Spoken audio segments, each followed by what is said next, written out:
Hello, my friends from around the world. This is Amelia here with your daily nuggets. We have a special guest with us today, Miss Alicia. Miss Alicia, tell us who you are. Hi, my name is Alicia. I am a creative coach and consultant. I'm also an educator and I'm a big time entrepreneur. So I've been here in Shanghai for almost 11 years. I can't believe I'm saying that. And what I really focus on now is helping people and businesses to transform. I use a blend of psychology, coaching, consulting, and education all mixed into one to help them to overcome a lot of their obstacles like fears and get through to their goals. And I'm so happy I'm able to do that now. And where are you from, Alicia? I'm originally from the US, a little city called Allentown. Well, not that little, but China versus China, it's little. It's between Philadelphia and New York. It's right in between those two. Wonderful. Thank you so much for agreeing to be with us today.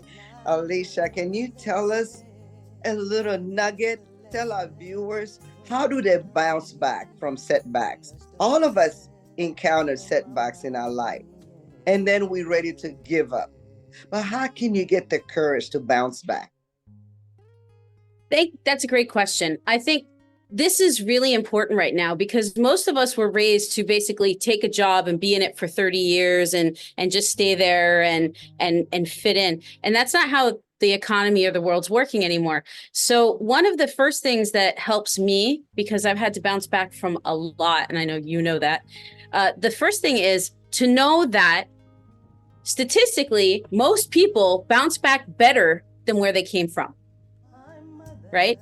Even if you do this, if you drop a ball down on the ground, it usually bounces up higher than where you let it off, right? Especially if you put a little force into it, right? Yeah. And this is the same thing that happens in life.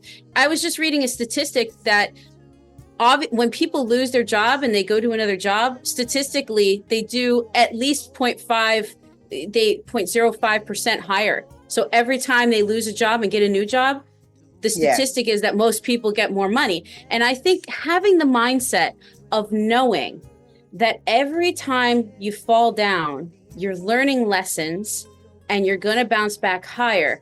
That is the first mindset. After that, the next thing you have to have is you have to have some mental and psychological skills. So you have to have your resources together, your friends, your support network, be connected that way. You need to mentally be ready to do reflection, to do that learning. And obviously, I'm a big fan of creativity. Having the creative problem solving skills to know how to solve that problem then and creatively innovate your life so that it doesn't happen again. That is really important to resilience. And then you can bounce back higher every time. Wow. So pretty much falling back so you can sprint forward. And then once you sprint forward, how do you actually tap into that creativity then? There's a whole bunch of different ways. It depends on what stage you're in. If you're really depressed, there's things that you can do to let out and be expressive. If you're in a more positive mood, there's ways that you can organize things and visualize goals and steps.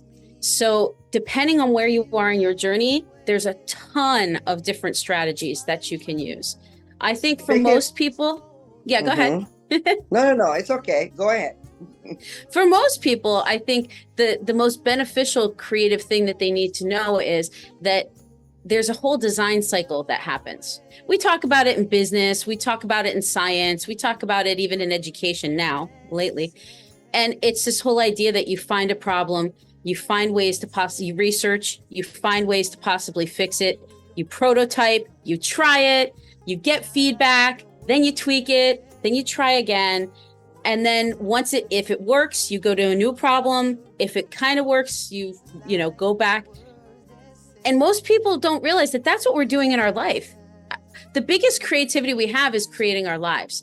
So I think if we can look at our lives in kind of this cycle that we keep going through over and over, it'll help us to understand and accept ourselves, be compassionate with ourselves, and know that there's always going to be a creative solution if we look for it. Thank you so much, Alicia. And the last little nugget is, once you have tapped into that creativity, how do you get the motivation to pick the road that is less traveled? You know, most people pick the easiest way to do things. Everyone just flocked in that same pathway, but the road that is less traveled, that's the one that brings in the most rewards. So what's the secret of discovering that road that is less traveled? Again, let's start with mindset. My mom loved Robert Frost, who's the guy who wrote the poem, The Road Less Traveled. And in there it says, and I took the road less traveled by, and that has made all the difference. And this poem has been something I've had since I was a kid in my mind. And in that poem, it says, that he had a different life, because of taking that road that was more of a trailblazing path. I have always strived to do that. I left education, but even in education, I was doing things that were innovative and different. And now what I'm doing with my business, at a time when everybody was worried during COVID, that's when I decided to go back into being an entrepreneur. Everybody's like, are you going the wrong way? Yeah. And I said, but the thing is, what I have found is that often when I see a lot of people going one way, that means that there's always opportunity on the other path. So and even in photography, because I used to teach photography for a long time. And I told them, you go to these sites where there's these beautiful, vistas or, statues, and everybody's taking the same photo. And I always told them, look where everybody else isn't, because there's always something different and creative and innovative there. So what I would always tell people to do is the road less traveled, it's more difficult, okay? I've been nicknamed the trailblazer in almost every school I've been in, and it's not easy, but I have learned so much, and I've been ahead of a lot of things. I have been able to put myself into creative situations, and because of that design cycle thinking, that growth mindset, I treat it like an adventure. So I think the biggest thing for people who are looking at this, the road less traveled, is most of the people that we look at and look up to in the world are people who did something different. You look at the Oprah Winfrey's, you look at the Steve Jobs, you look at the Bill Gates, you look at these people, they're the ones who didn't just say, okay, I'm going to do the 9-to-5 corporate thing. I'm not going to do this.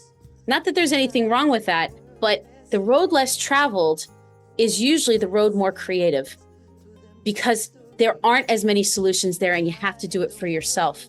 And when you do that, it builds your confidence.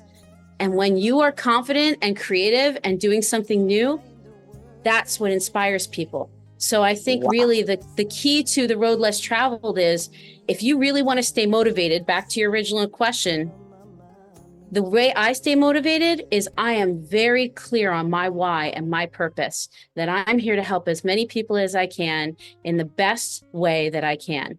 And that's what gets me up in the morning. That's what gets me ready for shows like this. That's what gets me going. So if you don't have that purpose and why, start there, and then make sure you have your growth mindset, and then go for it. Wow, so powerful, Alicia. Thank you so much. Please promise me that you will be back on the Daily Nuggets platform.